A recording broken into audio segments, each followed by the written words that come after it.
BCE a pris les mesures que les marchés attendaient, mais nos attentes autour de la politique monétaire ne sont-elles pas disproportionnées?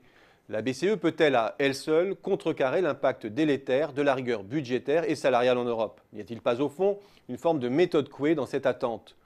Ce ne serait pas la première fois que l'Europe en désarroi se réconforte en surévaluant les super-pouvoirs présumés d'un Super Mario.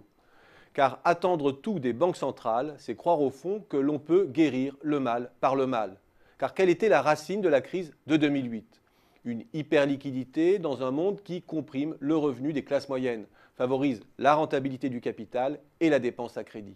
Une hyperliquidité dans un monde d'inflation zéro où l'abondance monétaire crée de formidables opportunités de levier sur les placements spéculatifs.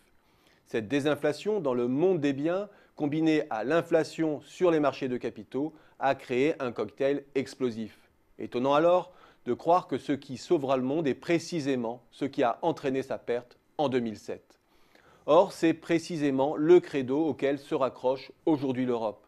Ces institutions préconisent la rigueur au niveau des salaires et des dépenses publiques. Sa croissance est exsangue, sa reprise est à la peine et son investissement au point mort. Et elle attend aujourd'hui tout son salut de la BCE. Une folle attente en fait. La BCE, dans un grand marché sans salaire et sans consommation privée ou publique, en injectant de la liquidité bancaire, serait en capacité de sauver la croissance européenne.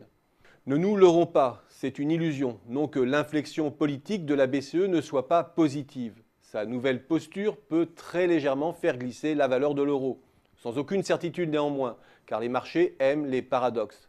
Les perspectives de plus-value sur les actifs européens vont booster la demande d'euros, en même temps que son offre est accrue. Alors certes, toutes les mesures techniques qui accompagnent la baisse des taux de refinancement ont pour objectif louable de faire en sorte que la liquidité bancaire, aujourd'hui inactive, soit injectée dans l'économie réelle via le crédit. C'est le cas des taux négatifs pratiqués sur les dépôts des banques auprès de la BCE, qui les incite à ne pas s'endormir sur leur liquidité. C'est le cas aussi des facilités de refinancement à long terme d'une partie des prêts bancaires destinés aux entreprises. C'est le cas enfin de la nouvelle ouverture de la BCE concernant la possibilité qu'elle puisse acheter demain des titres adossés à des actifs d'entreprise. Mais que signifie de relancer au forceps le crédit dans un environnement sans salaire et sans projet collectif autre que celui d'économiser? Cela ressemble fort à ce vieil adage.